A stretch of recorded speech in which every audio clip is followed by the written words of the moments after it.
The Reserve Bank's 100-year existence has borne witness to many economic developments over time. For example, the local rand currency was introduced into the economy on the 14th of February 1961 from the South African pound system before it.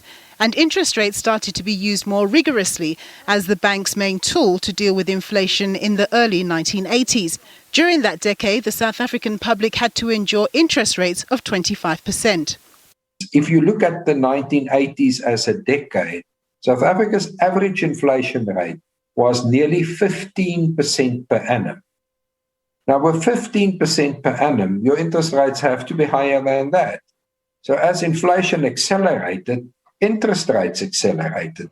Professor Rousseau indicates that debates around controlling inflation really heated up in the 1990s and gives credit to Governor Chris Stiles, the seventh governor of the Reserve Bank, for having been almost obsessed in keeping it in check.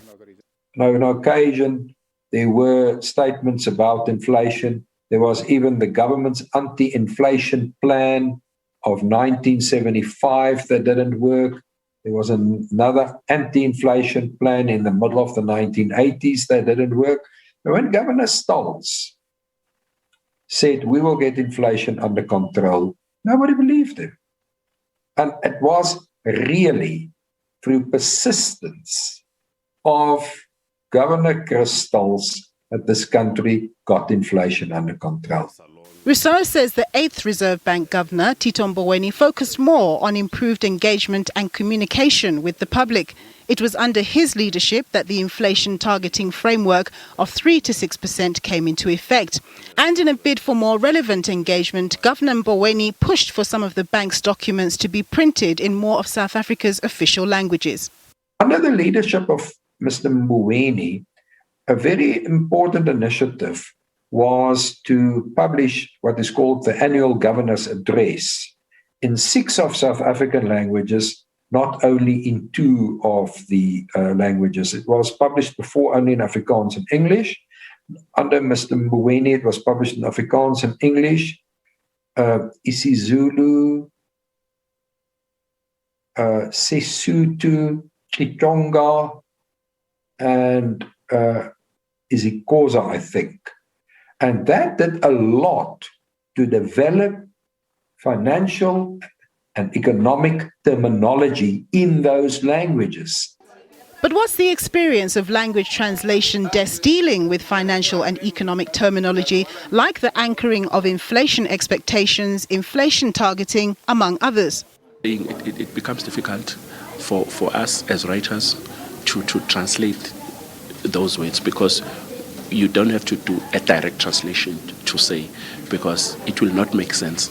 You need to try and find a better way of making sense to the person you are broadcasting for.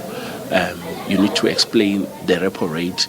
You need to explain financial terms that are so difficult, because mostly we are dealing with news. These jargons, economic jargons and figures, they become a huge challenge, because they make the story to be even much longer, because one word you have to explain it precisely in about a sentence or more, just one word, so that the viewer or listener at home can understand exactly what we're talking about. Professor Rousseau notes that under the leadership of Ms. Jill Marcus, who was the first female and 9th governor at the Reserve Bank, there was a greater focus on issues of financial stability and risk management. The professor says the efforts of the current and 10th governor, Lesitsha Kganyago, to bring down inflation expectations is a good thing. If we can do that successfully, after 20 years of inflation targeting, South Africa might be in a position to reduce the inflation target from 3 to 6%, say to 2 to 4%, or to 3% with a range of 1 percentage point on each side of the target. 100 years is worth celebrating, but sadly with COVID-19 restrictions, this has put a dampener on what could otherwise have been a big celebration for the oldest central bank on the African continent. Nompumelelo Siziba, SABC News, Johannesburg.